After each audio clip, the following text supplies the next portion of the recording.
La radio de Costa Rica, 2 de la tarde con 1 minuto. ¿Qué tal? Muy buenas tardes y muchas gracias por estar con nosotros. Hoy en horario normal, dichosamente, en Matices, hora 30 minutos, para analizar lo que ha ocurrido en Costa Rica y en el mundo durante las últimas horas, y particularmente con la formación o el anuncio de la formación de la Coalición para el Cambio, encabezada por don Eliezer Feinstein, el presidente del Partido Liberal Progresista, y por don Mario Redondo, que es el presidente de Alianza Demócrata Cristiana, pero además que es el alcalde de Cartago.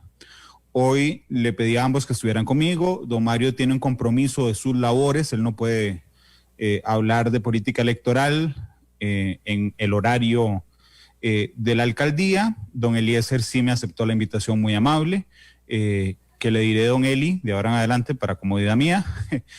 Don Eli, bienvenido a Matices, ¿cómo le va? ¿Qué tal? Buenas tardes, Randall, muchísimas gracias. Aquí con toda la pata, saludos a toda la audiencia de Monumental y de Matices, por supuesto. Muchas gracias por estar con nosotros. Hace algunos meses, cuando conversábamos, hablábamos de la posibilidad de una coalición, ¿verdad? Y aunque era una posibilidad real, don Eliezer, o don Eli, aunque era una posibilidad real, realmente yo hoy estaba haciendo memoria de los últimos 20 años y no recuerdo, digamos, una coalición amarrada como tal, es decir, formada en su génesis como una coalición. ¿Qué nos llevó de ese momento en que era una posibilidad pero remota a que hoy don Eli sea una realidad? Bueno, el diálogo, Randall, Mario Redondo y yo iniciamos conversaciones hace poco más de un año, lo cual nos ha servido para ir acercándonos, ir conociéndonos mejor. Ya nos conocíamos desde hace 20 años, pero hay que decir que no éramos cercanos, aunque sí teníamos una relación amistosa, ¿verdad?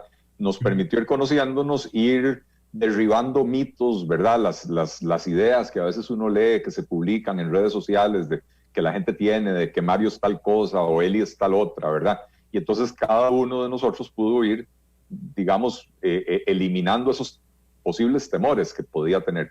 Y el hecho de descubrir que teníamos una visión compartida en un altísimo porcentaje de todos los temas que discutimos, ¿verdad? Que estamos 100% de acuerdo en nuestra lectura de cuáles son los principales problemas que afectan a la población costarricense, empezando por el desempleo, la pobreza, la criminalidad, la inseguridad, ¿verdad? La penetración del narcotráfico y el crimen organizado, la corrupción que permea tanto en el sector público como en el privado, ¿verdad? Y que son problemas que requieren soluciones y que han sido básicamente abandonados por los gobiernos en los últimos 25 o 30 años, que entran a administrar, pero no a resolver problemas. Y también, Randall, tenemos una enorme coincidencia no solo en cuáles son los problemas, sino cuál es el tipo de soluciones que hay que implementar para resolverlos, que es básicamente no hacer más de lo mismo que nos ha traído hasta donde estamos. Y entonces, en ese proceso, que el diálogo ha sido muy franco y muy sincero, y también muy fácil, nos dimos cuenta de que es tanto lo que nos une, Randall, que participar por separado sería hasta una propuesta antipatriótica. Los costarricenses exigen y demandan que los políticos nos pongamos de acuerdo y que nos pongamos de acuerdo en temas de fondo, porque a veces es muy fácil ponerse de acuerdo en si el IMAS le dona un terreno a la municipalidad de Esparza, pero en los temas de fondo, cómo resolver esos problemas que hemos mencionado, es donde usualmente se encuentran los obstáculos, ¿verdad? Y quisimos no solo hacer la unión de dos partidos políticos, sino que nos dimos a la labor de hacer las cosas en orden. Lo primero era definir para qué queremos coaligarnos y para qué queremos llegar a gobernar. Y lo segundo es armar los equipos que nos permitan, cuando lleguemos a gobernar, tener suficiente equipo para armar un gabinete y tener presidentes ejecutivos y todo lo demás. Es decir, equipo de gobierno. Entonces, propuestas, equipo, y después ya vendrá todo lo demás. Uno de los primeros compromisos que asumimos ambos fue dejar afuera de la puerta las aspiraciones personales. Cada vez que nos sentamos a conversar, nunca fue tema de conversación mae, pero yo soy el candidato y vos vas de vice o vos vas de diputado. Nunca fue tema de conversación. Lo que nos dijimos desde el primer día fue, Mario, si usted es el candidato, yo lo apoyo abiertamente 100%, y Mario me dijo lo mismo, Eli, si usted es el candidato, yo lo apoyo sin reservas. Y la definición de quién será el candidato va a depender de muchos factores y es una decisión que se tomará, pero esa filosofía, esa mentalidad de dejemos de lado las aspiraciones personales para construir algo más grande por el bien de Costa Rica, es lo que facilitó que las conversaciones llegaran al punto de que ayer pudimos hacer el anuncio que hicimos. Claro.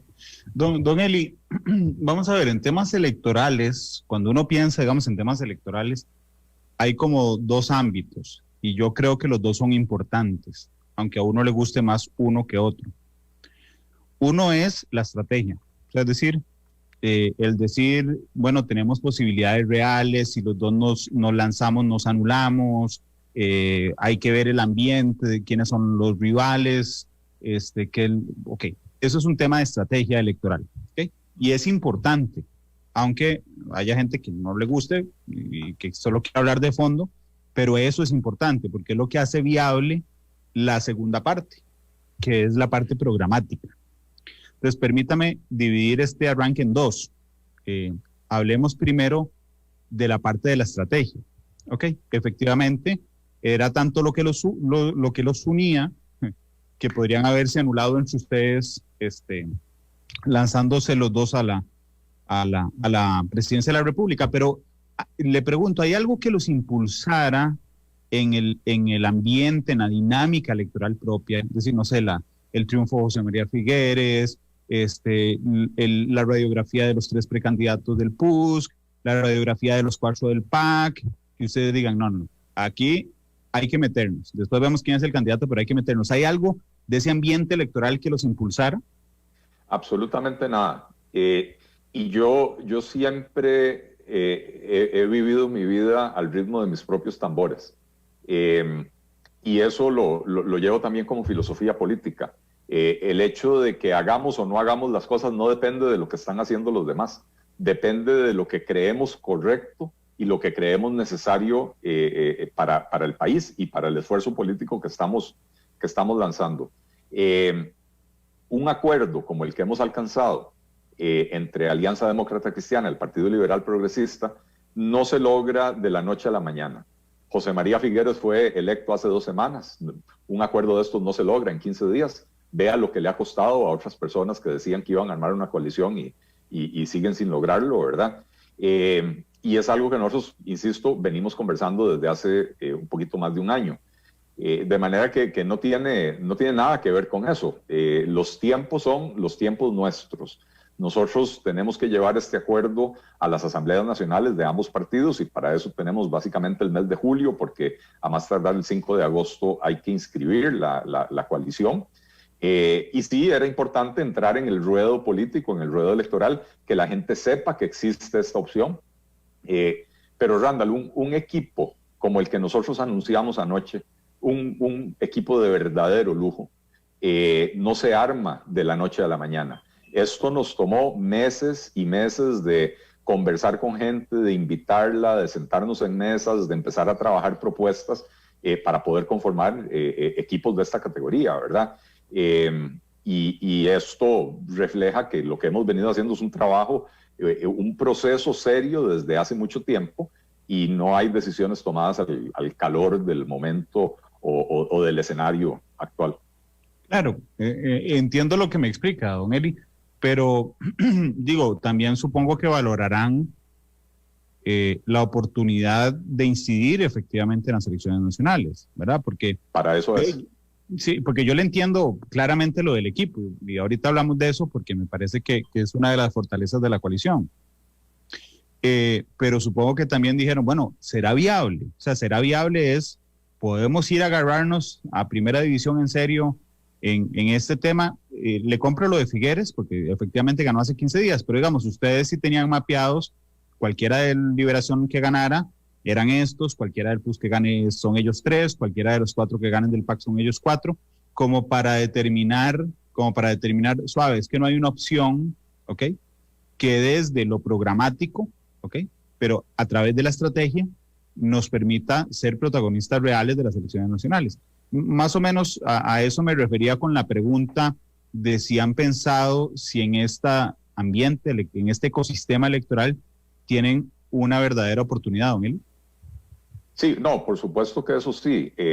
Creemos que tenemos una gran posibilidad de ser jugadores, digamos, los que marcan el juego en este proceso electoral. Yo creo que anoche el anuncio que hicimos marcó un parteaguas en este proceso electoral, que la gente de pronto se dio cuenta de que existe una opción que no es simplemente que dos partidos políticos decidieron unirse, sino que se dieron a la tarea de construir un equipo de lujo para poder llegar a gobernar. Vea la diferencia, Randall, con hace 7 años cuando Luis Guillermo Solís gana en segunda ronda, y apenas después de la segunda ronda se sentó a pensar cómo iba a armar un equipo de gobierno. Y usted recordará, y yo tengo libertad de decir esta expresión, que nos fue dando la composición de su gabinete en pagos de polaco, ¿verdad? Hacía una conferencia de prensa un día, anunciaba 3 ministros, otro día 5 presidentes ejecutivos, empezó el gobierno y todavía le faltaban la mitad de los puestos por llenar, ¿verdad? Nosotros lo hicimos exactamente al revés. Cuando Mario Redondo y yo nos reunimos por primera vez, ya en plan de conversar acerca de una coalición, esto fue en marzo del año pasado, empezando la pandemia, fue la primera reunión, Randall, a la que yo fui con mascarilla. Cuando nos reunimos, era una quijotada, absolutamente, era una quijotada. Éramos los presidentes de 2 partidos políticos relativamente pequeños. Y entonces dijimos, si lo vamos a hacer bien. Y hacerlo bien quiere decir que lo vamos a hacer para convertirnos en jugadores esenciales en este partido, en este torneo al que vamos a entrar, que es el proceso electoral. Unirse para no dejar huella, unirse para no trascender, no tiene mucho sentido, requiere de un esfuerzo enorme. Y entonces desde el primer día dijimos, bueno, si esto va a prosperar, nosotros tenemos que incorporar a mucha gente más. Y entonces empezamos a discutir, incorporamos a otros políticos, incorporamos a otras fuerzas políticas o incorporamos a ciudadanos de todo tipo, profesionales, jóvenes, agricultores, hombres, mujeres, gente con pasado político, gente sin pasado político. Armamos un verdadero equipo. Eso sí, un verdadero equipo que no esté compuesto por la gente que nos trajo a donde está hoy Costa Rica, sino con gente con una reputación bien establecida, que son capaces de llevar a Costa Rica a otro nivel, pero que no son los responsables de que Costa Rica esté donde esté hoy, ¿verdad? Y ese fue el tipo de equipo que terminamos armando. Hablamos con diferentes fuerzas políticas, no hubo forma de hacernos entender en cuanto a esta filosofía que llevábamos nosotros, de que hay que dejar de lado las aspiraciones personales para sentarnos a conversar. Aquí el que llega diciendo, yo soy el candidato y ustedes vean a ver cómo se reparten los demás puestos, ya de entrada no calza con la filosofía de este proyecto. Y entonces escogimos la ruta de hacer una gran coalición de costarricenses. Se necesitan 2 partidos políticos jurídicamente hablando para poder conformar una coalición, y ahí están Alianza Demócrata Cristiana y el Partido Liberal Progresista.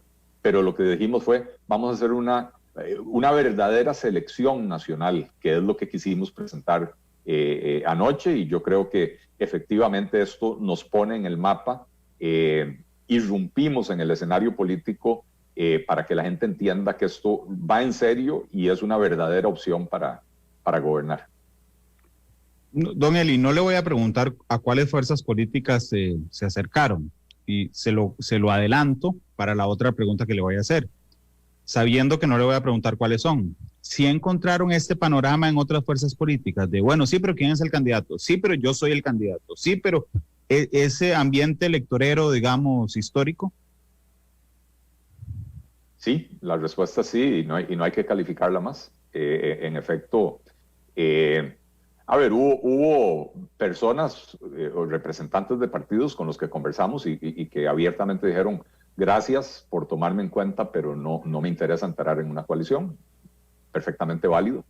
Y hubo otras personas y otras agrupaciones, incluso alguna que nos sugirió que renunciáramos a nuestras propias banderas y que nos cobijáramos todos bajo la bandera de esta otra persona, lo cual no hubiera sido una coalición, hubiera sido una claudicación de principios, ¿verdad? De manera que sí, claro. Es curioso el caso de ustedes dos, y aquí voy a personalizarlo, en el de don Mario y en el suyo, don Eli. Y voy a empezar por don Mario, y no quiero minimizar, digamos, jamás los cargos que han ocupado. Pero el caso de Mario Redondo, primero, es particular. Don Mario fue presidente de la Asamblea Legislativa, es decir, fue presidente del primer poder de la República. Justo antes fue 2002-2003, 2006-2004. Es decir, justo en el instante en que el partido de don Mario, el Partido de Unidad Social Cristiana, hizo ¡pum! Y se resquebrajó y chao todo el mundo. Y después surge don Mario otra vez, ¿verdad? Como un líder provincial. Después llega candidato a diputado por una fuerza por primera vez, llega a la Asamblea Legislativa, hace un buen papel, Mario se convierte en candidato presidencial, no le va bien si uno lo calcula en que el resultado era ganar las elecciones, porque digo, tuvo menos del 1%, pero le fue bien porque tuvo incidencia, porque se dio a conocer y hoy es alcalde de Cartago, ¿verdad? Entonces digo, es interesante porque cuando usted sale a la calle, usted le dice a la gente Mario Redondo y sabe quién es. Y eso no es común para nada, ni en un diputado, ni alguien que haya perdido, digamos, su partido político hasta el piso, como le pasó al PUSC, o un alcalde, ¿verdad? Y en el caso, voy a concentrarme primero, Mario, ya me concentro en usted, pero ese caso de don Mario a mí me llama muchísimo la atención, don Elías. Bueno, es que yo creo, Randall, que la decencia de Mario es muy notoria y la gente lo percibe, ¿verdad? Y no solo es un ser humano decente, una persona a carta cabal, sino que además ha sido un funcionario público muy competente. Lo hizo muy bien como diputado, lo está haciendo muy bien como alcalde, es un magnífico comunicador, además una persona con una empatía enorme con la gente, con el pueblo, ¿verdad? Que le soy franco, yo se la envidio, ¿verdad? Él tiene unas habilidades que no todo el mundo tiene y son de admirar. Pero además recordemos, Randall, cuál fue la posición que Mario asumió en el 2003-2004 cuando él fue presidente de la Asamblea Legislativa. A pesar de que eran expresidentes de su partido y que la línea de partido era vamos a respaldar a nuestros expresidentes, Mario asumió una posición independiente y dijo son mis amigos y si hicieron algo malo tendrán que pagar y si los tengo que visitar en la cárcel, los visito en la cárcel, pero no voy a asumir el papel de defenderlos simplemente porque son de mi partido. Hay que promover la rectitud en la política, en la función pública, ¿verdad? Y básicamente dijo que enfrenten a la justicia y obtengan los resultados que tengan que obtener. Me parece que era una situación muy complicada, muy delicada, él estuvo sometido a toda clase de presiones, ¿verdad? Pero se mantuvo incólume en esa posición ética, ¿verdad? Sin condenar de antemano, pero también sin ponerse de alfombra para nadie, ¿verdad? Y eso se lo cobraron adentro del PUSC. Pero me parece que es una actitud digna de admirar y de emular y todo ese conjunto de cosas le ha valido ese reconocimiento. Es que hoy me acordé cuando estaba planeando esa entrevista, y lo voy a contar, que hace unos 8 años, más o menos, me topé a don Mario en Cartago. Y no somos amiguísimos, pero digo, si lo veo, ¿qué? ¿Cómo va Cartago? Aunque no sea cartaginés necesariamente equipo de fútbol, sí, ese es morado, pero bueno. Y entonces lo vacilo y ahí hablamos. Y hace 8 años me lo topé y le dije, ¿qué estás haciendo? Me lo topé entrando a los tribunales de Cartago. Y me dijo, aquí litigando, no sé qué, no sé cuánto. Entonces me dijo, ¿y cuándo me llevas de analista? Y yo, mira, ya viene el 1 de mayo, te llevo de analista ese día. Y entonces fue como que yo me acordé, aunque suene muy feo, que en términos políticos don Mario Redondo existía. Por eso hacía la la comparación de que había caído al casi desconocimiento absoluto y hoy mucha gente lo conoce. En el caso suyo, don Eli, usted fue viceministro de Transportes, ¿verdad? Analista de muchos medios de comunicación, indudablemente. Pero digamos, en el ámbito político no es que uno diga, mira, es que don Eli fue viceministro, después fue ministro, después fue diputado, después participó por una alcaldía y ya es el paso que sigue, digamos. Pero aún así, yo salgo a la calle, a alguna gente le costará pronunciar su apellido, pero sí saben quién es don Eli. ¿A qué lo atribuye usted, don Eli? Bueno, yo creo, a ver, lo primero es que si bien yo pasé por la función pública a finales del siglo pasado y principios de no soy un político de carrera. No había estado en la política antes de eso y no estuve en la política después de eso. Yo, después de que salí del ministerio, me fui un par de años a trabajar en Estados Unidos y cuando regresé monté una empresa y me dediqué a mis negocios y a las consultorías. Pero yo creo que la fuerza de las ideas que uno expresa y explica me valieron un espacio en la opinión pública costarricense. Yo empecé escribiendo, Randall, en Facebook, y yo así lo digo, cuando me leían 4 personas, ¿verdad? Que eran mi mamá, mi hermana, mi hija y un tío, porque ni mi esposa me leía, ¿verdad? ¿Y los cuales le ponían likes? No, porque son muy reservados en materia de opinión política, ¿verdad? Pero después yo llegaba a cenar con ellos y me comentaban lo que había escrito. Y de ahí poco a poco empecé a hacerme de un público que me empezó a seguir, ¿verdad? Hasta que un día me descubrieron en La Nación y me invitaron a escribir ahí. Y eso, por supuesto, me abre otro espacio completamente diferente, me da a conocer ya más ampliamente.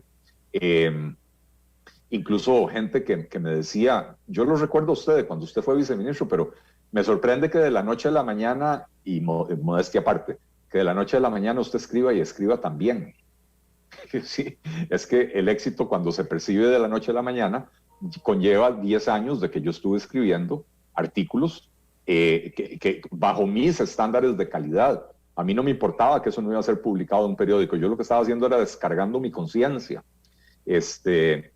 Pero entonces la fuerza de las ideas, la coherencia con las que yo las defiendo y el hecho de que por medio de la expresión de esas ideas logré encontrar a un montón de personas muy valiosas que compartían la forma de pensar y que nos pusimos de acuerdo para fundar un partido político, creo que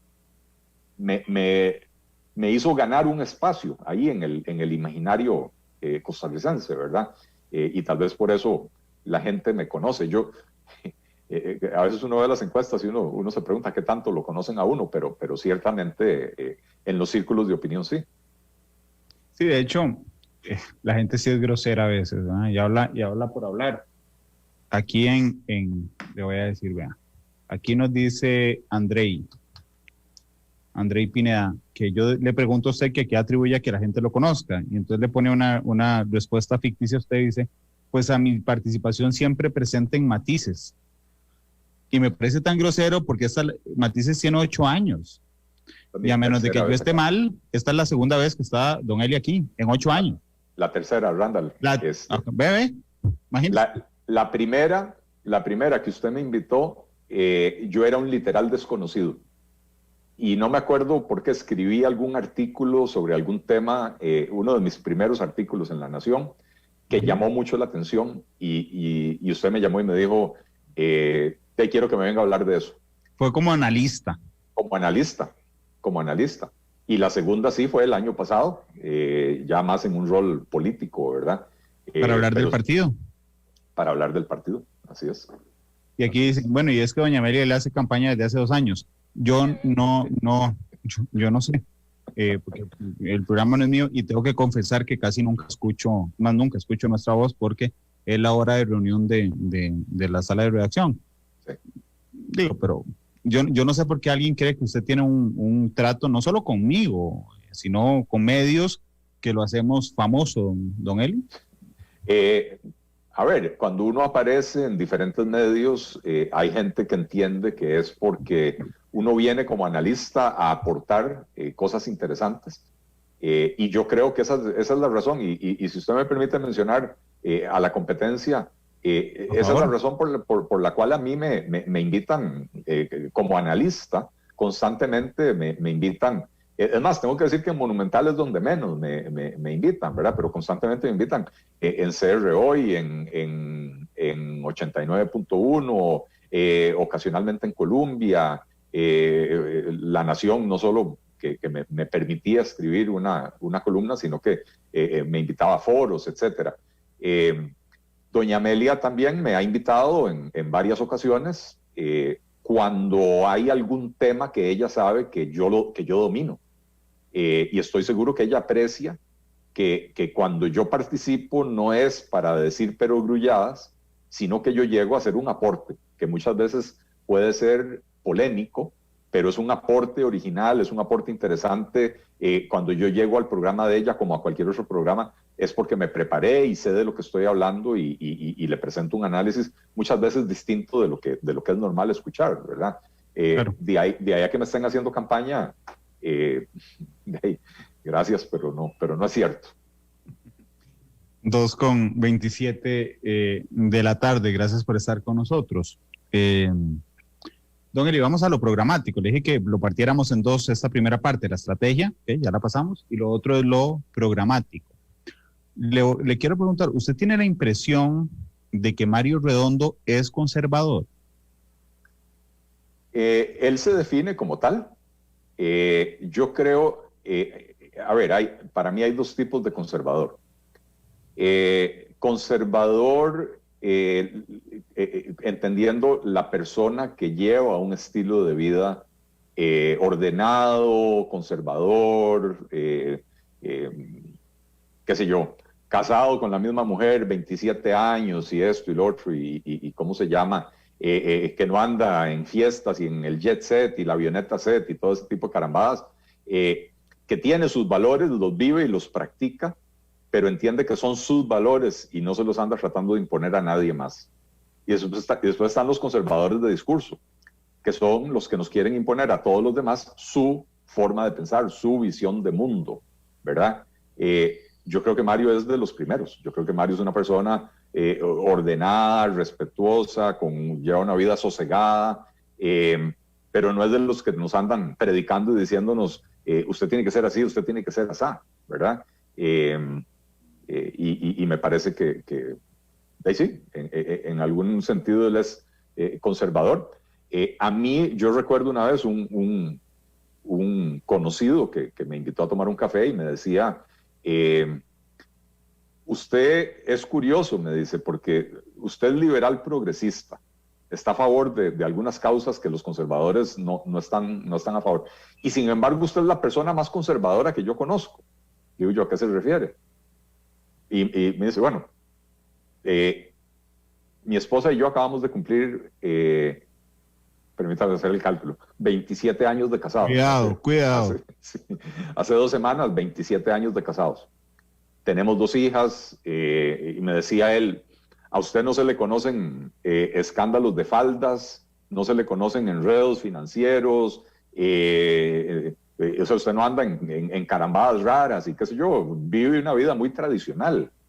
Y pues, sí, pero mi pensamiento es que cada quien tiene derecho de vivir su vida como lo desee, dentro de un marco legal que nos pone ciertos límites, ¿verdad? Claro. Entonces, no sé, eso ha hecho que para ambos sea muy fácil lidiar el uno con el otro, ¿verdad? Es curioso porque cuando don Mario forma Alianza Demócrata Cristiana, tiene una persona, una mujer que a mí realmente siempre me ha impresionado por su capacidad, que es Laura Fernández. Así es. ¿Verdad? Fue hecho candidata a vicepresidenta de don Mario y candidata a diputada y fue asesora y siempre realmente las pocas veces que he coincidido con ella me parece una persona muy, muy inteligente, muy capaz. Así es. Y yo decía, suave, es que a don Mario le va el nombre, porque el lenguaje es muy importante, es decir, Alianza Demócrata Cristiana, ¿ok? Lo va a envolver dentro de los partidos que tienen una afiliación religiosa, ¿verdad? Y yo creo que la mayoría de los costarricenses piensa que es una afiliación religiosa, ¿verdad? Que es evangélica en lo particular, cuando realmente la democracia cristiana, ¿ok?, es un término político. En Alemania, por ejemplo, Angela Merkel es canciller gracias a la democracia cristiana. Así es. Entonces yo creo que parte de esa pregunta insistente, don Eli, que nos están haciendo en redes sociales, de cómo un progresista se va a aliar con un partido cristiano, ¿verdad? Yo creo que, y quiero saber su opinión, creo que hay cierta confusión en el término, porque yo siempre pensé que le iba a traer alguna cola a don Mario ponerle cristiana en el nombre, porque yo soy uno de los que rehuyo completamente de la unión religión-Estado. Sin embargo, entiendo y quiero que me lo aclare que ese término va por lo político, por la ideología política y no necesariamente por ser un partido confesional, don Eli. Así es, totalmente. De hecho, en una de las primeras conversaciones que yo tuve con Mario, él me decía,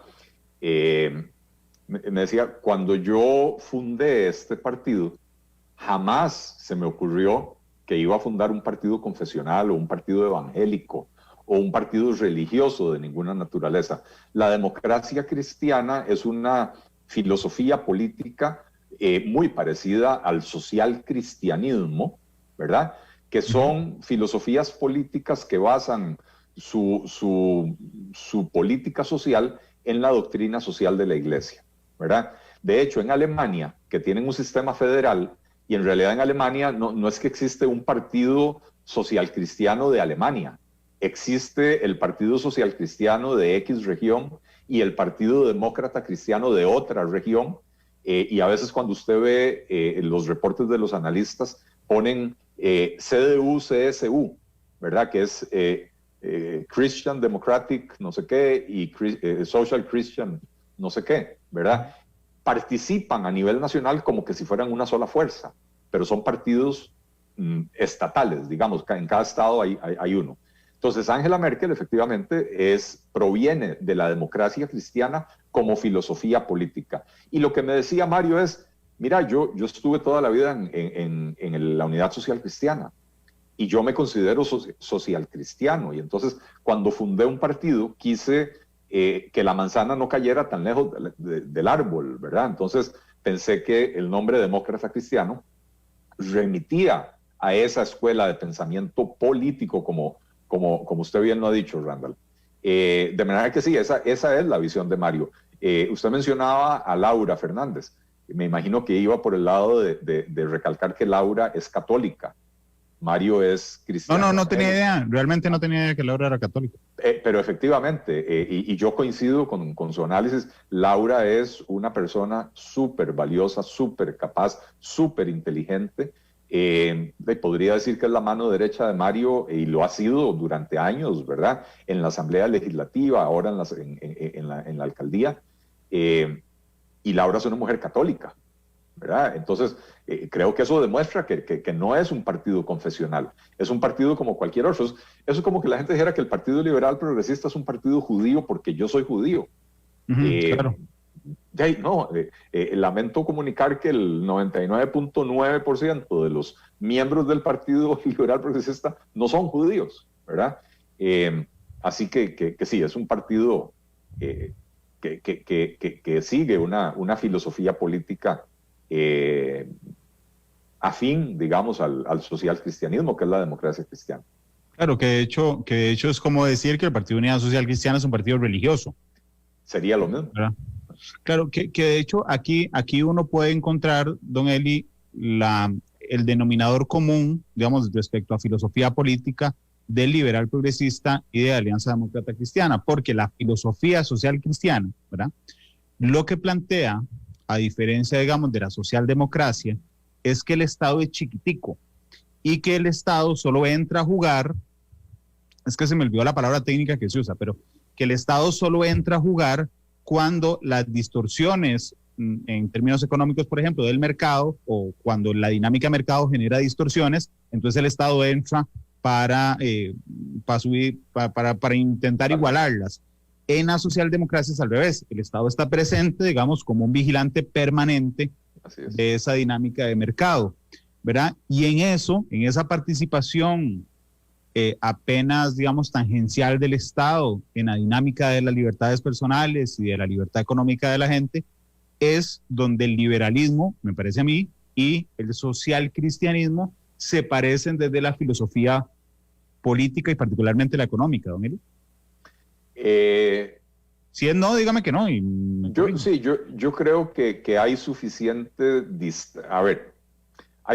distancia entre el social cristianismo y el liberalismo como para que sean dos escuelas de pensamiento diferentes.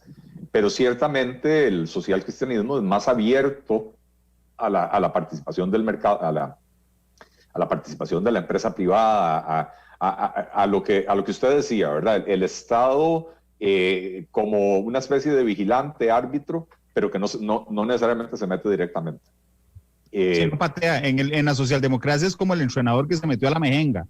En el otro es el árbitro que no puede patear la bola. Exactamente. Y ahí sí estamos de acuerdo, ¿verdad? También yo creo que Mario es una persona sumamente inteligente y él a lo largo de su vida política se ha dado cuenta del tipo de cosas que sirven y el tipo de cosas que no sirven, y eso lo ha llevado a entender que sí es necesario tener una economía fuerte y que para tener una economía fuerte hay que tener un sector productivo dinámico y un Estado ágil, eficiente, que impulse la actividad productiva, jamás que la obstaculice, ¿verdad? Y entonces en ese sentido nuestras ideas en el pensamiento económico son bastante cercanas, muy cercanas, y entonces eso nos ha permitido construir una agenda común. Usualmente se habla de acuerdos de mínimos o agendas de mínimos. Yo no diría que la nuestra es una agenda de mínimos. La nuestra es una agenda bastante amplia porque tenemos coincidencia en una enormitud de temas, ¿verdad? Y entonces eso nos permite entrar cómodamente en una coalición. Claro, indudablemente. De hecho, le iba a preguntar desde lo programático, porque digo, efectivamente, en lo económico podrían estar muy cerca. En lo programático, don Eli, ¿qué les costó de decir, es que, suave, aquí hay una diferencia irreconciliable, que en vista del anuncio que hicieron ayer, puede ser, es una diferencia irreconciliable, pero no es tan importante para echarnos a perder el resto? Pero digamos, en lo programático, ¿qué les costó sincronizar? En realidad nada, Randall. Y te lo digo con total sinceridad. Hemos hablado bastante de Alemania, de la socialdemocracia, perdón, de la democracia cristiana alemana. Y aprovechemos que la democracia cristiana está en el poder desde hace 10 o 12 años, que Angela Merkel ha sido la primera ministra. Allá es un régimen parlamentario, es un poco diferente al régimen presidencialista que tenemos acá. Pero el Partido Demócrata Cristiano Alemán nunca, por lo menos en este periodo, nunca ha logrado una mayoría para poder gobernar por sí solo. Y entonces son gobiernos de coalición. Y ahí sí se han tenido que aliar con personas con pensamientos bastante más distintos, ¿verdad? Entonces, yo recuerdo en algún momento la coalición de Angela Merkel incluía a los verdes ecologistas y a los liberales alemanes, ¿verdad? Y los liberales, digamos que es un partido de pensamiento bastante parecido al liberal progresista. Los verdes ecologistas, en muchos casos, uno podría decir que sería más afín a una ala izquierda del PAC. Y sin embargo se juntan y dicen, ok, estas son nuestras propuestas de gobierno. Si las comparamos, encontramos que en los siguientes 24 temas tenemos coincidencias entre todos. Entonces, hagamos que esta sea nuestra agenda. Armemos una coalición donde estos 24 temas son los compromisos que asumimos y esto es lo que vamos a impulsar como gobierno, porque son temas en los que estamos todos de acuerdo. Los otros temas en los que no estamos de acuerdo no son parte de la agenda del gobierno. Y con eso se resuelven las diferencias, ¿verdad? Cada partido seguirá pensando lo que piensa en algunos temas, pero no son parte de la agenda del gobierno y entonces no es lo que el gobierno vaya a impulsar. Pero en lo que se trata de resolver los problemas de la situación laboral, del desempleo de las personas, los problemas de la pobreza, los problemas de la inseguridad, los problemas de la pérdida de competitividad del sector agrícola y en general del sector productivo costarricense, la corrupción, los principales problemas que afectan a los costarricenses, estamos totalmente de acuerdo. Ayer Mario decía que la mejor política social es una buena política económica. Una persona que tiene un buen trabajo formal y bien remunerado no cae en situación de pobreza. Y entonces esto implica que tenemos una gran coincidencia. Esto no quiere decir que vamos a abandonar los planes sociales, pero que sí coincidimos en entender que el fallo de los programas sociales en Costa Rica, por un lado, está en la enorme dispersión institucional que hay. 23 instituciones administrando 44 o 45 programas sociales. La plata se queda en burocracia en vez de llegarle a los beneficiarios. Pero también hay un tema de filosofía, de cómo se pretende resolver el problema. Y estos programas no están hechos para erradicar la pobreza, sino para hacerla más llevadera. Y eso, para mí, Randall, y para Mario, es inmoral, porque es una propuesta que le dice a la persona pobre: no nos interesa sacarlo a usted de la pobreza, lo único que nos interesa es mantenerlo dependiente del Estado, para que usted sea un ciudadano agradecido y vote por nosotros en las próximas elecciones. Y lo que nosotros planteamos es cambiar el concepto, digamos, proverbialmente hablando, es pasar de regalarle la comida a la gente a darle la caña de pescar y enseñarle a usarla para que se pueda valer por sí mismo. Don Eli, hablemos de la propuesta electoral. Tengo claro, por supuesto, que no han definido candidato o candidata presidencial, por supuesto, pero la coalición llevará, esta conclusión es muy sencilla, una sola fórmula presidencial, ¿verdad? Okay. Y una sola de diputados. Esa era la pregunta, porque me puede decir, no quiero andar en temas, porque ya que me dijeron, pregunte sobre eutanasia, vean, eso no, realmente la discusión sobre eutanasia, que a mí me parece importante, no le lleva ningún plato de comida a la mesa a nadie, pero entiendo que digamos que son temas importantes, pero me puede decir uno, no para andar en eso, sino para poner un ejemplo en el que usted diga, en esto no estamos de acuerdo, esto no se da punto de acuerdo en el gobierno, cualquier tema, don Eli. Mire, es que no vale la pena caer en el juego de quienes quieren utilizar esto para polarizar al electorado. Está bien, voy a ponerle un ejemplo para no hacer eso. ¿Está bien? Digamos que el liberal progresista le gustan las tasas grandes y al Alianza Demócrata Cristiana no. Okay. Entonces, el tamaño de las tasas no será un tema que impulse el gobierno porque no están de acuerdo. Okay. Pero será un tema que seguramente, ya no por el gobierno, sino por iniciativa popular, por alguna otra fuerza política, llegará a la Asamblea Legislativa donde hay diputados de la coalición. ¿Okay? Correcto. ¿Qué va a valer ahí? La posición de quien llegó gracias al liberal progresista y está de acuerdo en que hagan tasas, o de la Alianza Demócrata que no está de acuerdo que hagan tasas, porque ya ahí digamos, ya fuera del Ejecutivo, en Asamblea, si hay una diferenciación individual de los principios y la ideología de cada uno. El acuerdo de la coalición lo que establece es que en los temas en los que estamos de acuerdo, estos son los temas y esto es lo que vamos a impulsar, y en los temas en los que no estamos de acuerdo, el gobierno no los va a impulsar, pero en caso de que lleguen a la Asamblea Legislativa, por ejemplo, cada diputado tendrá libertad de votar a conciencia.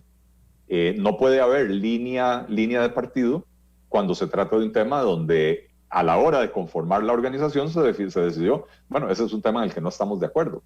De la misma manera que si usted va y ve cómo votan partidos como Liberación Nacional o partidos como la Unidad Social Cristiana, cuando traen alguno de esos temas a la palestra política, y se da cuenta de que algunos diputados votan en una dirección y otros diputados votan en la otra dirección. Hay temas de conciencia, Randall, que no se puede regular y que no se puede obligar a nadie a votar en contra de su conciencia, ¿verdad? Y entonces, para poder gobernar, tenemos que entender que esos temas de conciencia quedan a la conciencia de cada persona, de cada diputado, pero que no constituirán parte de la oferta política del partido o de la coalición, en este caso, porque no queremos caer en el juego de polarizar al electorado costarricense. Don Eli, ¿cómo van a escoger la fórmula presidencial? Bueno, es un tema que ya hemos venido conversando, no es algo que dejamos para ver cómo lo resolvemos a la carrera al final, y hemos venido estableciendo una serie de parámetros que vamos a utilizar para escoger qué es lo que más le conviene a la coalición y qué es lo que más le conviene al país. Y también hemos definido una serie de personas que son de mutua confianza de Mario y mía, les hemos estado consultando y nos han estado asesorando y nos han estado dando sus puntos de vista para poder llegar a un consenso entre ambos. Estamos 100% seguros de que vamos a poder llegar a ese acuerdo, a un consenso. Reitero, porque el primer punto de la agenda de la coalición fue la promesa que nos hicimos mutuamente de que si Mario es candidato va a contar con mi apoyo irrestricto, y si yo soy candidato voy a contar con el apoyo irrestricto de Mario. Okay. Y eso sigue vigente. Anoche que tuvimos este evento, mientras esperábamos a que prendieran las luces, estábamos ahí atrás del escenario, nos reiteramos esa promesa, renovamos los votos, digamos, ¿verdad? Y estamos clarísimos de que ese es el camino. Que renovaran los votos los dos es muy progre. y poco conservador, pero está bien, don Eli, pero entonces será uno de los dos. Ok, listo, ahí ya avanzamos, será uno de los dos. Okay, creo que eso lo han dejado claro. ¿O es usted o es Mario? Sí, en este momento, recuerde que esto tiene que ir a ratificación de las asambleas de los partidos, ¿verdad? Y siempre podría salir alguien en una asamblea que diga, yo quiero que me consideren a mí. Pero el que va, digamos, es ese petit comité de confianza suyo y de Mario el que va a decidir. O sea, no sé, lo que quiero conocer es la dinámica de, mira, nosotros nos comprometemos que de aquí al 30 de julio lo que ese petit comité decida, lo respetaremos los dos, o no sé, los parámetros son un parámetro de la encuesta, quién lo conoce más, quién no, quién tiene más likes. Discúlpeme que sea tan burdo, eso jamás se me ocurriría que lo vayan a decir. ¿Quién tiene más likes en Instagram? A eso me refiero. ¿Cuál será la dinámica para escoger? Sí, no es una dinámica, o la parametrización no es basada en likes ni en encuestas. Parte de un análisis de la problemática del país y qué es lo que se necesita para poder sacarlo adelante. Y Mario y yo, lo que a mí me gusta de trabajar con él es que nos complementamos magníficamente. Somos dos personas muy distintas, de orígenes muy distintos. Él es abogado, yo soy economista, yo soy más de choque, más frontal. Mario es una persona conciliadora, es buenísima para el diálogo, y se necesitan ambas cosas en un gobierno, ¿verdad? Entonces, al final de cuentas, no importa si el novio va arriba o el novio va abajo, ¿verdad? Lo que importa es que tengan hijos. Y el ¿cómo se llama? Se le salió otra frase progre. No, el novio o la novia. Bueno, está bien, sí, está bien. O sea, recuérdense lo que gritaban aquí en las bodas en los pueblos, ¿verdad? Arriba el novio, arriba la novia. Entonces no importa si el novio va arriba o la novia va arriba, lo que importa es que al final formen una familia. Es lo que estamos haciendo, estamos formando una familia ampliada, que ya no es solo el Partido Liberal Progresista, ya no es solo la Alianza Demócrata Cristiana, es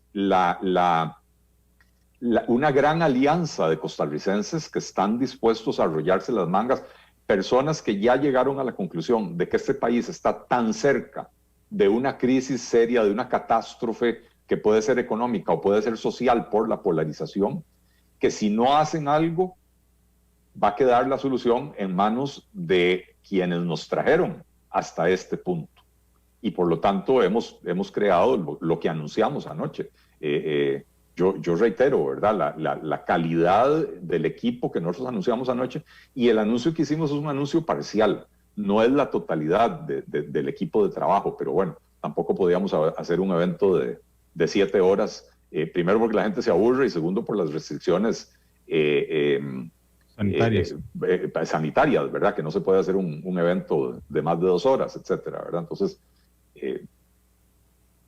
Don Eliezer, usted me ha dejado muy claro que no fue una repartición de puestos, eso ha quedado suficientemente claro, pero ¿cuál será el papel del que no sea candidato? O sea, ya eso lo tienen conversado de, bueno, irá en la fórmula o irá en primer lugar de diputado. o el candidato presidencial irá en doble postulación. ¿Eso lo han conversado? Sobre todo se ha conversado, o sea, sobre todos esos temas se ha conversado, por supuesto, y las decisiones las anunciaremos cuando tengamos la decisión final. Pero sí lo han conversado.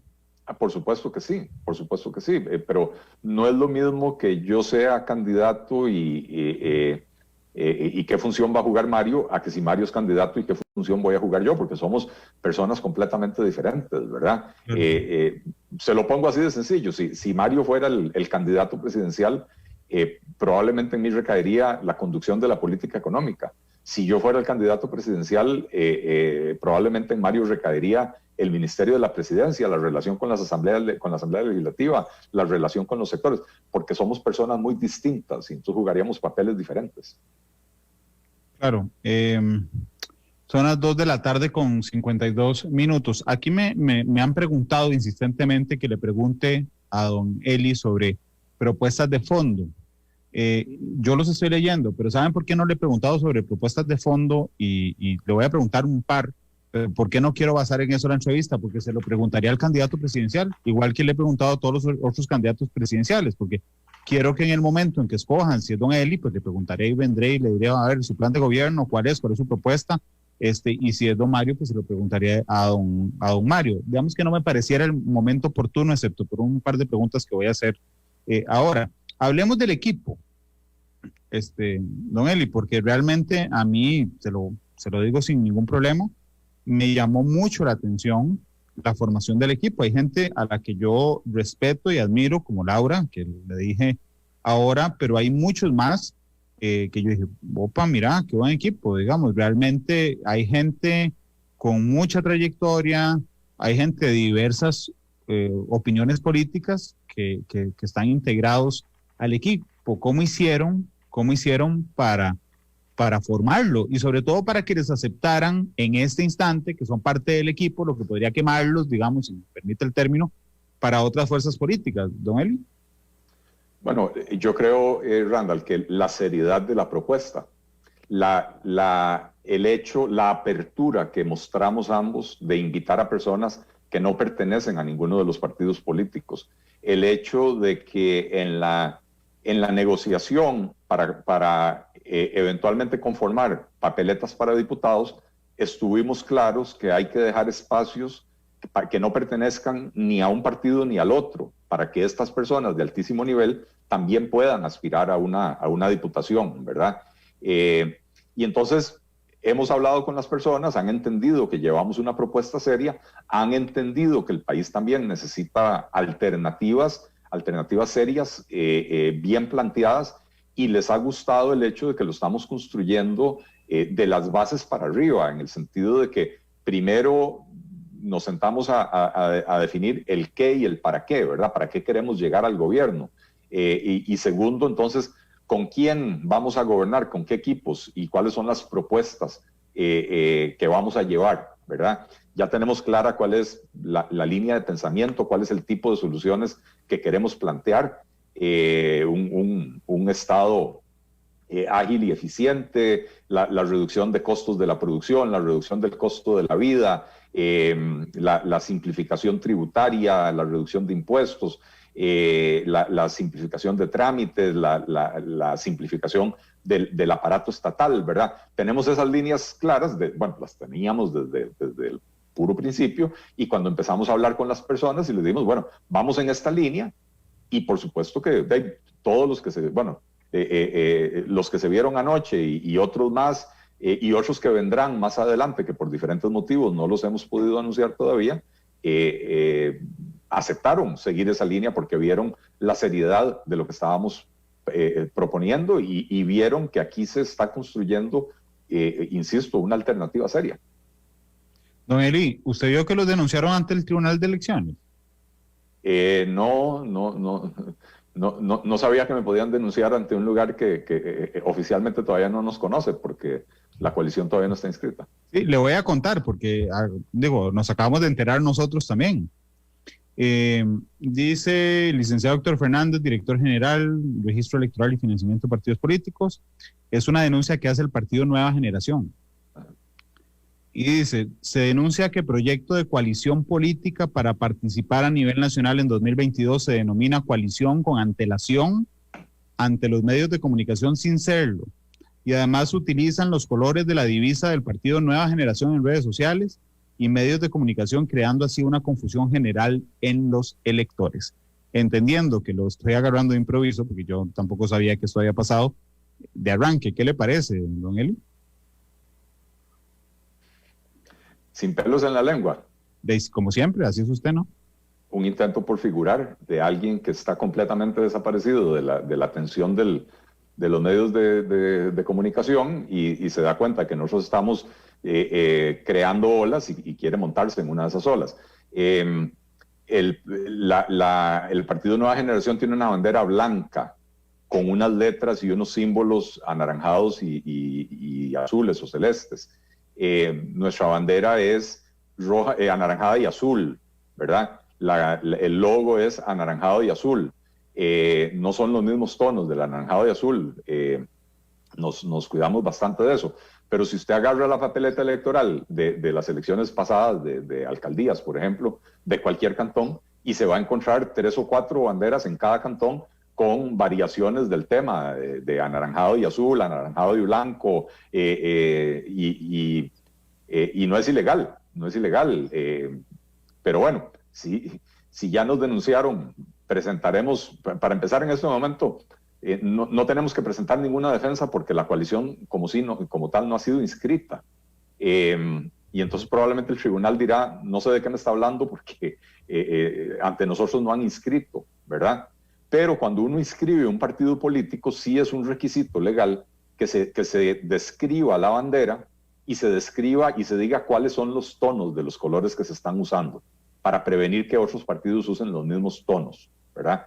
Entonces estamos claros de que procedimos correctamente porque lo analizamos antes de tomar la decisión. Y puede dormir tranquilo don Sergio Mena que si él sigue usando los colores originales suyos, porque él dejó de usar el blanco. Él empezó a usar el azul y el anaranjado, pero su bandera es blanca, ¿verdad? Que si él sigue usando sus colores tradicionales no va a tener ningún problema con nosotros. Y con respecto a que denuncie que estamos utilizando el término coalición, me parece un intento por limitar la libertad de expresión, cosa que me da risa, ¿verdad? ¿Por qué no podemos nosotros anunciar que estamos formando una coalición? Cuando un partido político inicia el trámite para inscribirse, de entrada dice, somos el partido X. Nosotros, en el Partido Liberal Progresista, en el 2016, o en el 2017, ya no recuerdo en qué año fue, cuando hicimos una primera asamblea constitutiva del partido, desde ahí ya se estableció que era el Partido Liberal Progresista y no éramos un partido inscrito porque no habíamos hecho las 81 asambleas en ese momento cantonales y las 7 provinciales y la nacional. Y no hay ninguna violación a ninguna ley porque yo diga estamos construyendo un partido o en este caso estamos construyendo una coalición. Don Eli, hablemos de las propuestas en el matiz que le hice, porque yo creo que lo justo es darle la oportunidad a usted si es candidato, a Mario si es candidato de esas propuestas. Pero entiendo que programáticamente, y ya que se parecen mucho en algunas cosas, deben de definir tres, no sé, algunas, pero quiero preguntarle 3 propuestas que ya están listas. Que usted sea, independientemente de quién sea aquí el candidato, la coalición irá con estas 3 ideas fuerzas. En términos de fondo, ¿cuáles son? La reforma del Estado, entendiendo que vamos a fusionar entidades, lo que se ha venido hablando hace mucho tiempo, pero nadie se ha atrevido a hacer, fusionar entidades para mejorar la eficiencia, sin eliminar servicios públicos, pero eliminando, sí, burocracia. Por ejemplo, Ministerio de Economía que fusione al de Hacienda, al de Planificación Económica, de la parte de Economía del Ministerio del MEIC. El Ministerio de la Producción, que fusiona todas las entidades que tienen que ver con actividad productiva. Por ejemplo, el MAG, la parte de Industria y Comercio, Incopesca, Instituto de Turismo, etc. El tema de devolverle a los ministerios las competencias que una vez tuvieron y que en la ola descentralizadora de los años 80 y 90 se las volaron. Y entonces hoy usted tiene un Ministerio de Cultura con 14 entidades que giran, digamos, satélites que giran alrededor del Ministerio de Cultura, y eso hace imposible que se establezca una política pública de cultura, porque esas entidades tienen su junta directiva, su director ejecutivo o presidente ejecutivo, y no tienen que hacerle caso al ministro, lo que está pasando en el MOP con los consejos, ¿verdad? Es muy difícil para el ministro dictar política pública cuando los consejos tienen juntas directivas que perfectamente pueden llevar la contraria y rebelarse contra eso. Entonces, un componente muy fuerte es la reforma del Estado. Ese es uno. Ese es uno, que involucra un montón de proyectos. Claro. Un segundo componente, y digo segundo simplemente en el orden en el que lo estoy hablando, no en orden de importancia, que es la reactivación de la economía. Entendemos que hay que empezar a generar medidas de confianza, porque sin confianza no hay inversión, y si no hay inversión no aparecen nuevos negocios, nuevos comercios, pequeñas pulperías, peluquerías, talleres mecánicos, grandes tiendas, fábricas, hoteles. Y eso pasa por ordenar las finanzas públicas, pero no subiendo los impuestos, sino todo lo contrario. En Costa Rica hay más de 100 impuestos y hay unas 1.200 exoneraciones. Y eso hace que los impuestos sean muy altos. La carga tributaria que pesa sobre las empresas costarricenses es una de las más altas del mundo, con el 58% de las utilidades. Eso hay que revisarlo y de hecho estamos planteando una simplificación tributaria para eliminar impuestos.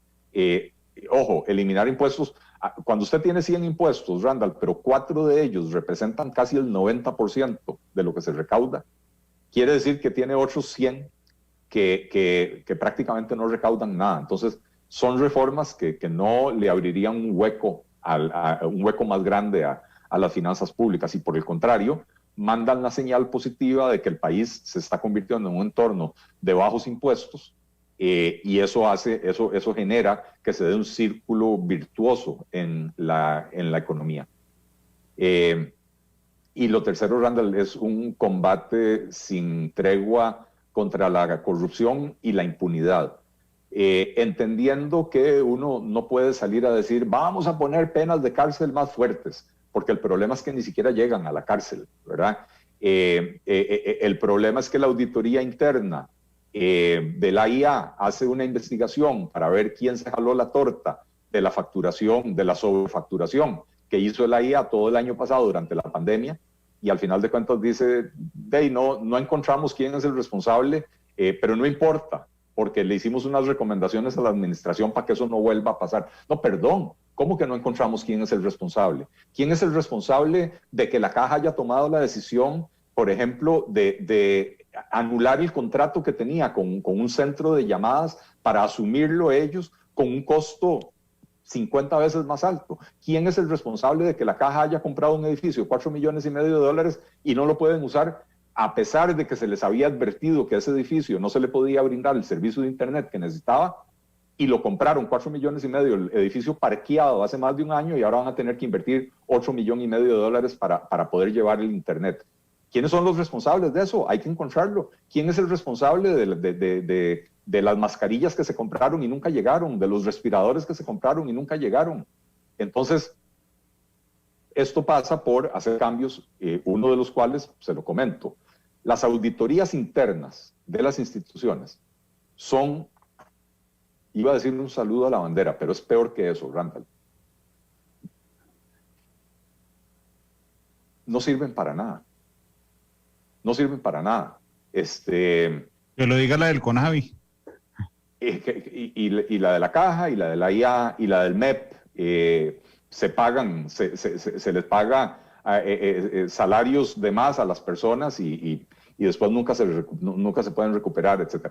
No sirven para nada. La razón por la que no sirven para nada, Randall, es porque cuando usted tiene un auditor interno de planta, usted lo contrata, termina siendo primero un empleado suyo, aunque funcionalmente depende de la Contraloría. Le tiene que rendir informes a la Contraloría y le tiene que decir a la Contraloría cuáles auditorías va a hacer. Pero se lo paga el MOP, o se lo paga la IA, o se lo paga la Caja, ¿verdad? Y no solo es un empleado suyo, sino que además es un pana. es un compañero de trabajo de todos los demás funcionarios, y entonces desarrolla relaciones de amistad y compromisos y esto y lo otro. Entonces resulta que Eli Feinstein y Randall Rivera son muy amigos, y Randall Rivera cometió una fechoría y Eli Feinstein es el auditor, y entonces yo hago la investigación y digo, bueno, aquí lo que sucedió fue que hicieron una compra sin que hubiera 3 cotizaciones. Pero no encontré quién fue el responsable, porque el responsable era mi amigo y lo voy a exonerar. Entonces, vamos a plantear un proyecto que están analizando en la Mesa de Reforma del Estado. Un proyecto para sacar las auditorías internas de las instituciones, enviarlas a la Contraloría General de la República, y que la Contraloría funcione como una especie de empresa de auditoría, como las empresas grandes de auditoría, KPMG o cualquiera de esas, pero del gobierno.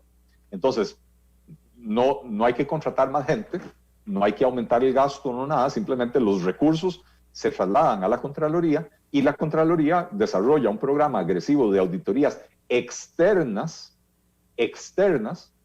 ya no con funcionarios de planta, sino que el carajo que estaba de auditor en el CONAVI lo van a mandar a hacer una auditoría en el IMAS. Y la señora que estaba de auditora en el ICT la van a mandar a hacer una auditoría en Recope, ¿verdad? Y entonces ya no existen esas relaciones de amistad, qué sé yo, y eso va a permitir que estos informes de auditoría sean bastante más imparciales y puedan llegar al fondo del asunto, ¿verdad? Creo que ese es un paso fundamental que hay que dar. No es el único, pero es un paso fundamental que hay que dar, y vamos a dar una lucha sin cuartel contra la corrupción. Hablando sobre reforma del Estado, una de las quejas sostenidas cuando yo leo los planes de gobierno de cada uno de los precandidatos y precandidatas que pasan por aquí o que van a debates, una de mis quejas es, mira, esta persona promete esto, pero esto requiere un cambio legislativo, ¿verdad? La mayoría de cosas requieren pasar por la Asamblea Legislativa. Entonces uno dice, mira, realmente lo que está hablando es paja, porque no puede prometerle esto a Costa Rica. Podría prometer impulsar tal cosa, ¿verdad? Que es diferente a prometer cambios legales, porque eso pasa por la Asamblea. Y don Eli, ¿habrán pegado ustedes la lotería completa si además de ganar elecciones nacionales, que eso, digamos, está dentro de lo posible, por supuesto, pero que tengan una mayoría legislativa? Ahí sí yo lo veo una cola de un venado, a ustedes y a cualquier otro partido, por la dinámica electoral. ¿Cómo asegurarle a Costa Rica algunas cosas que no dependerán de ustedes, sino de la Asamblea, don Eli? Por eso, Randall, estamos presentando como coalición una papeleta única presidencial y una papeleta única de diputados. No vamos a hacer una papeleta de liberal progresista y una papeleta de demócrata cristiano.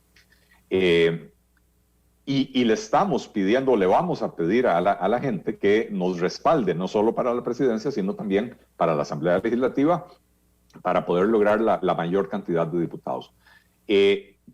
Cuando usted hace una inversión en la bolsa de valores, por ejemplo, a usted le entregan un prospecto, el puesto de bolsa, le entrega un prospecto sobre X fondo de inversión. Y si usted se lee la letra pequeñita, al final dice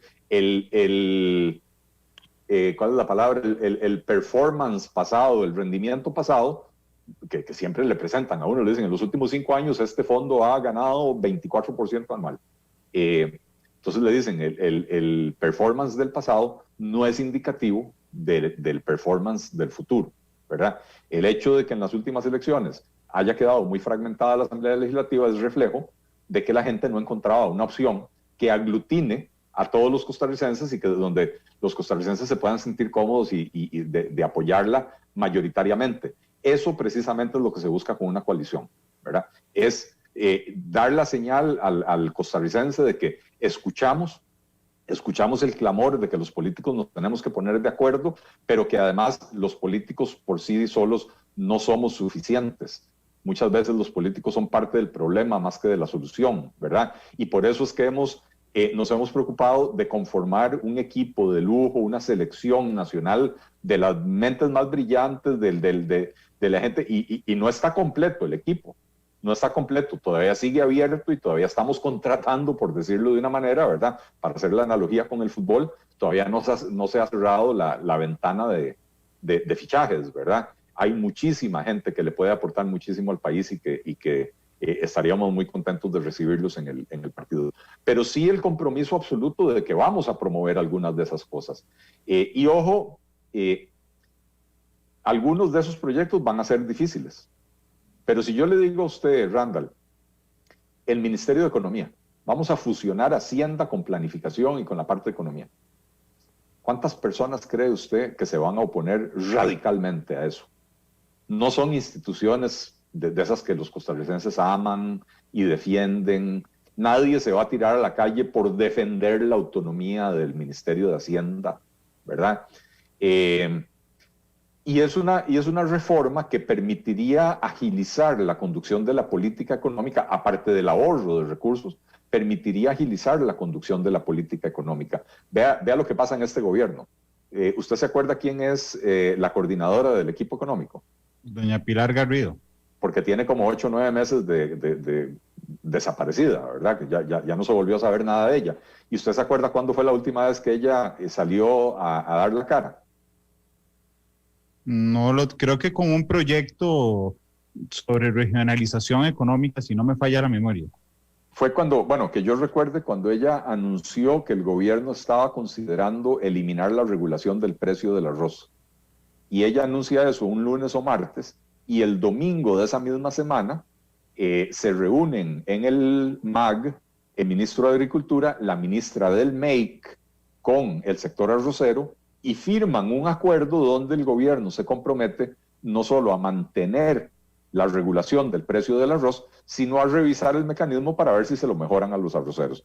Y entonces, si la coordinadora del equipo económico dice, el gobierno está considerando esto, y miembros del equipo económico del gobierno van a sus espaldas y hacen otra cosa, no está funcionando la coordinación del equipo económico. Entonces, usted fusiona esas entidades, mejora la conducción de la política económica del país, se genera un ahorro en burocracia porque no va a necesitar 3 departamentos legales, no va a necesitar 3 departamentos de recursos humanos, va a necesitar uno de cada uno, no va a necesitar 3 ministros, va a necesitar uno, etcétera, ¿verdad? Y esa es una reforma, insisto, que probablemente no tendrá tantos enemigos políticos y se podrá pasar. Y una vez que uno la logra pasar y empieza a demostrar que sirve, tenemos un caso de éxito y entonces empieza a resultar más fácil vender la siguiente. Vamos a hacer lo mismo con el Ministerio de la Producción, que por cierto es una propuesta que yo vengo haciendo desde el año 2015, que nunca nadie me había dado pelota, ahora ya de pronto varios precandidatos la hicieron propia, cosa que me alegra muchísimo porque entre más partidos políticos la propongan mejor. Pero tengo que decir que si bien yo la vengo proponiendo desde el 2015, no es un invento mío. No. Muchos países... De hecho, perdón, don Eliezer, no quiero minimizar su idea, pero si no me falla la memoria, don Alfredo Bolio, que era ministro en la segunda administración de Oscar Arias, había propuesto el MIPRO en ese momento, que era unificar agricultura y economía, si no me falla la memoria, que es diferente a lo que usted está proponiendo, en el Ministerio de la Producción. Sí, era una propuesta menos ambiciosa. Esta es una propuesta un poco más ambiciosa, que también tendría un impacto importantísimo en la definición de una política de desarrollo económico para el país. Porque vea lo que pasa hoy. Hoy, por ejemplo, ¿cuál es la dinámica de formulación de política pública en este país? Un sector cualquiera, vamos a decir los porcicultores, se dan cuenta de que está ingresando carne de cerdo importada mucho más barata. No pueden competir. Van, se reúnen con el ministro y le dicen, señor ministro, mire, nuestros costos son muy elevados. La electricidad es muy cara, los combustibles son muy caros, el financiamiento, el crédito en Costa Rica es muy caro, los seguros son muy caros. Y encima de todo, cuando vamos a contratar personal, la seguridad social es muy cara. Me encarece enormemente. No puedo competir. Ayúdeme. Y el ministro de Agricultura dice, sí, tienen razón. Vamos a subir el arancel. El arancel es el impuesto que se le cobra al producto importado cuando ingresa al país. Y entonces se hace más caro el producto importado, el porcicultor se va satisfecho para la casa porque dice, bueno, ahora ya sí puedo competir, ¿verdad? Pero ¿qué pasa al día siguiente? Vienen los representantes de la industria alimentaria y llaman a la ministra de Industria y Comercio y le dicen, mire, señora ministra, la decisión que tomó su colega de Agricultura nos afecta a nosotros, porque nosotros usamos el cerdo como insumo en nuestros productos. La industria alimentaria hace el salchichón y el chorizo es bueno, no el otro. Y el jamón y la mortadela y todas esas cosas, ¿verdad? Y entonces, si se encarece la carne de cerdo, tengo que vender esto más caro. Con el agravante de que el salchichón es la principal fuente de proteína animal en la dieta de las personas más pobres de este país, porque es el tipo de carne más barato. Entonces, esa ayuda que usted le dio al porcicultor la termina pagando desproporcionadamente el consumidor más pobre. Y entonces, ¿cómo me va a ayudar usted a mí para poder yo vender mi producto más barato? Esa es la dinámica hoy. Usted fusiona estas entidades en un solo ministerio y entonces cuando los porcicultores se van a quejar, donde la ministra da la producción, la ministra sabe que si ella le sube el arancel, al día siguiente los industriales la van a buscar a ella misma, porque ahora ella es la ministra de todo el sector productivo. Y le van a venir a reclamar la decisión que ella tomó, no la que un colega tomó. Y entonces cuando ella se sienta con los porcicultores, va a decir, ustedes tienen razón, producir en Costa Rica es una vulgaridad de caro. El gobierno los está matando a ustedes, porcicultores. Y entonces, cuenten conmigo, me voy a convertir en su aliada y voy a proponer proyectos para disminuir el costo de la electricidad. ¿Cómo? Metiendo competencia en la generación y en la distribución. Sacando el centro de control de energía del ICE para que sea una entidad independiente que compre la energía al mejor postor en todo momento. ¿Cómo? Obligando al ICE a cumplir con las normas internacionales de información financiera, etcétera. Voy a proponer meter más competencia en el sector bancario, porque si bien hay competencia, no es una competencia efectiva. Y así por el estilo. Me voy a voy a apoyar la propuesta para eliminar Recope y reducir el impuesto a los combustibles.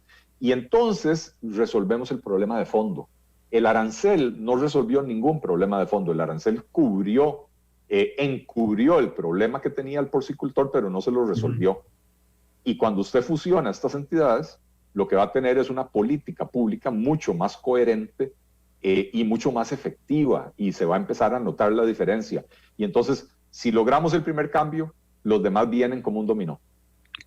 Son las 3:18. Don Eli, permítame ir a una pausa comercial. Dicen en Conavi que no se le ocurra subir el arancel del cerdo, porque si no, no pueden pedir nada para carne asadas.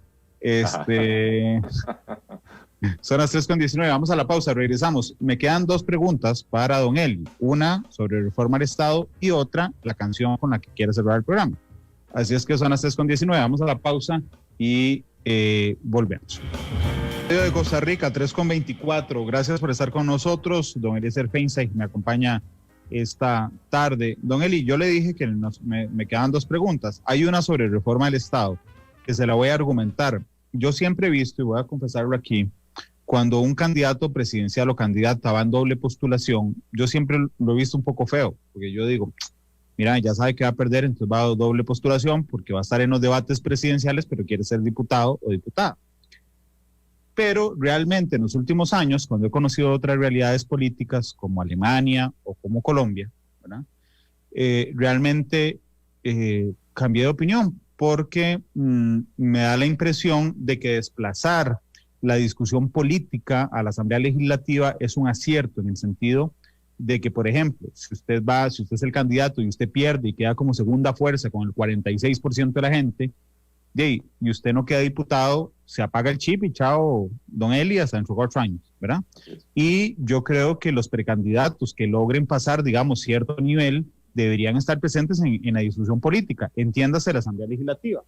Hace un mes estuve aquí a Fabricio Alvarado y una de mis preguntas era, ¿es la primera vez que toda la fórmula presidencial tiene doble postulación? Y él me dijo, sí, Randall, pero es que lo que no queremos es que si perdemos las elecciones, desaparezcamos representando a un montón de gente. Entonces queremos llegar a la Asamblea Legislativa para desplazar el diálogo político ahí. Y tengo que decírselo, se la compré. Y decir, como no tenemos en Costa Rica esa reforma, la opción en la práctica para lograrlo es la doble postulación.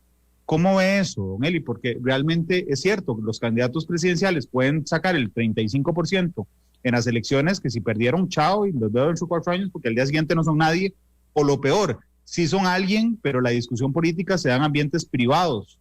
¿Qué piensa de eso, don Iglesias?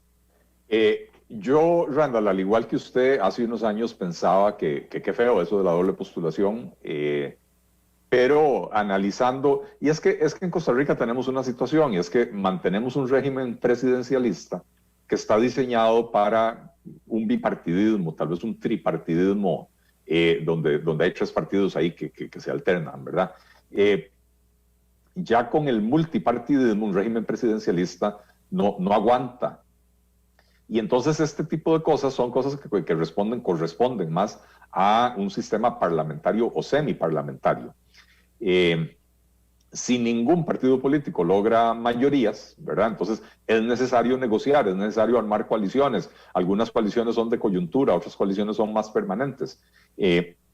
Pero ciertamente, si el presidente, quien gane la presidencia, llega a zapote, hoy en Costa Rica no sabe quién es su interlocutor en la oposición, porque los candidatos que lideraron a los partidos en la contienda desaparecen, que eran, se supone, los que lideraban a los partidos políticos. Entonces, muchas veces pasa, no solo que se desaparecen, ¿verdad? Digamos, José María Figueres, que plantea temas, algunos con los que estoy de acuerdo, otros con los que no, pero plantea muchos temas.